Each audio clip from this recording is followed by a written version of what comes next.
Good morning, everyone. I'm really grateful to Dr. Unni for this opportunity. And I thought let's break these interesting interconnected terms into three components. So we'll talk about the good, the helpful, please note the question mark after helpful, and the ugly. Stable SRF being stable SRF, multi-layer PED being good, quiescent CNVM and choriocapitis recapitulation being very helpful, and the SHREM, of course, being the ugly bad boy of the day. So let's start with stable SRF. Many studies have shown a robust association of IRF to be worsening visual acuity. But the presence of SRF is paradoxically shown to correlate with better vision compared to a completely dry macula. So these are recommendations for experts. And what is stable? How do you define stability? So this number keeps coming up. When the persistent fluid is less than 200 micron, and there's no further no further worsening of the vision, etc., and everything seems stable, this is when they define SRF to be stable. And this magic number of 200 micron is also seen in the pivotal fluid study, where they found that they were tolerant of any fluid SRF below 200 micron at the foveal center. And these patients achieved vision which was comparable compared to the stringent criteria. So this has now found its way into clinical practice also, where fluid SRF is being tolerated if it's stable. And this is a clinical trend survey from 2019 URETINA. And it found that 71% of delegates do accept small amounts of fluid. So let's see how it translates into the real world. So this was a study. It was from, I think, the Harvard Medical School in Boston. And they found that these were typically irregular PEDs with SRF. There was no leakage on FFA, but the OCTA showed a CNVM. And they had up to 10 years follow-up without anti-VEGF. And they found that this is a subset of AMD patients with SRF who are better managed by observation because of a presence of an indolent, mature, and stable vascular network. So this is one of the images. You can see the time domain OCT down here, which showing the fluid, and 10-year follow-ups with the spectral domain OCT, and the corresponding FFA and the CNVM seen beautifully on the OCTA. And these were asymptomatic patients, vision 20/25 or even better. And they said, observe these until there's a symptomatic change, drop in vision, or a new subretinal hemorrhage on fundus exam. Why is SRF good? SRF may act as a buffer against the direct toxic effect of the CNVM or the diseased RP. It may be a biomarker for a more benign disease associated with the type 1 CNV, acting as trophic support to the outer retina. And this is something that's going to come up again and again in my talk. It may reduce the presence or the risk of vision-threatened atrophy. And very interestingly, in the article from Retina, Christenberry found that macular atrophy progresses significantly slower in the areas corresponding to the PED, which actually contains the type 1 CNVM flow. So this is something important, and we can remember this. Second entity, which is good, multi-layer PED. So the multi-layer PED appears as organized layers of hyperreflective bands between the RP and the Brooks within a vascularized PED.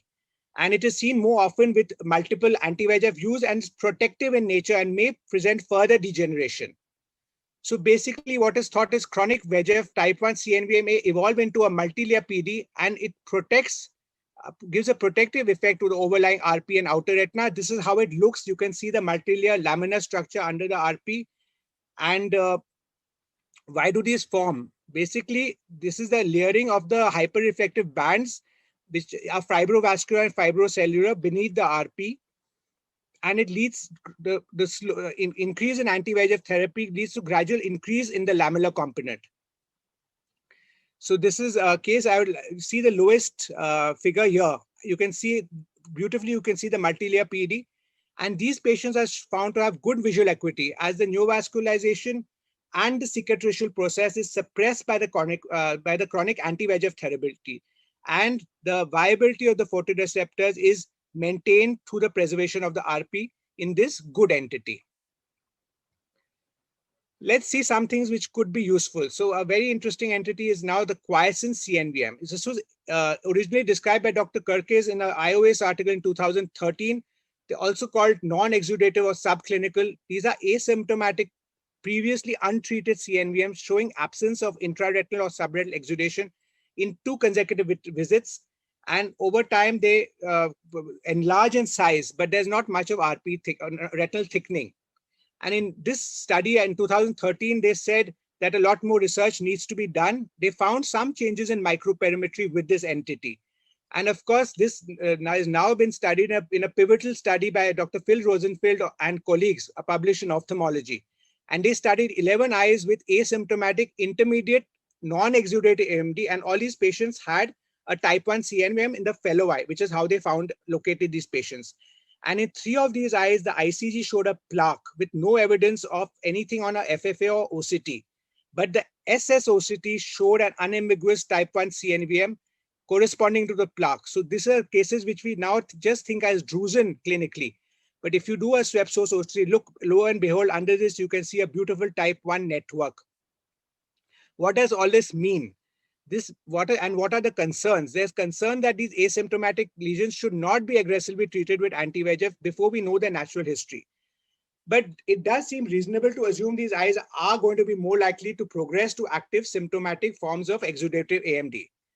The real crunch question here is that these asymptomatic lesions may be providing nutritional support for the overlying RP and photoreceptors. So to prevent atrophy, we should not be over-treating these patients, just keeping them under close follow-up. This is one of the long words which Dr. Oni has given us to work on, but basically it's a concept, I think, more than something to see. Basically, physiologically, the source of oxygen and nutrition for RP and outer retina is, of course, diffusion from choriocapillaries. And if the RP is hypoxic, it secretes VEGF, which causes aberrant angiogenesis. So it was found that the CNV network, which has been reported to have capillary-like vasculature with fenestrations resembling the native choriocapillaries, supporting the hypothesis that these membranes have the capacity to recapitulate the failing choriocapillaries. So that is the key message in this. So again, we come back to the same point that the type 1 MNV, the neovascularization, may be beneficial. And this idea has emerged over many years. I think Claus and Green from Wills Eye Hospitals considered the type 1, they were pathologists who did ocular pathology, as a granulation tissue. And they found a reparative mechanism involving proliferation of this. And it is found that with OCTA, the quiescent or subclinical CNVM is correlated to ICG plaques and protects against atrophy. And these lesions remain stable and non-threatening for years. Vision may be preserved, and these should be monitored accordingly. Last but not the least, the ugly. So SHREM. What is SHREM? SHREM is a morphological feature seen on SD-OCT as a hyperreflective material between the retina and the RP. It's a whole basket, like a waste paper basket. It's full of different things like neovascular tissue, fibrosis, exudate, vitelliform material, hemorrhage. All of these could constitute SHREM. Let's see an interesting case of a 50-year-old man who had multiple myeloma with light chain disease, but he presented with a type 2 CNV. You can see the SHREM here. Post anti-VEGF, it has reduced and the patient has done well.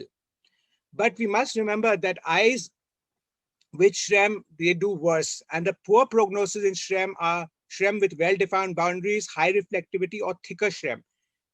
So this is another patient who doesn't budge. The SHREM doesn't budge with anti-VEGF. So you can see we've given 3 injections. There's no, I think it was frankly referred to us, but this was the post-injections. There was no change in this until we did a multimodal imaging, and we found that it was actually a vitelliform lesion with the increased AF signal. So this is a patient with SHREM because of vitelliform deposit.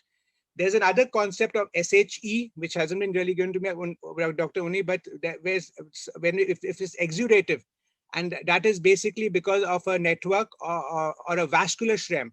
So these are the networks we can see, and the SHREM has reduced here after anti-VEGF because it's a vascular, and it could be caused by a neovascular tissue, which could be type 1, type 2, or type 3. Basically, it's a manifestation of varied macular disease processes, and in AMD, it's associated with frequent scar formation and a poorer final vision. So to conclude, we have studied these interesting subsets of neovascular AMD under the title of good, helpful, and ugly, and hope this helps us to remember these a little more. Thank you so much.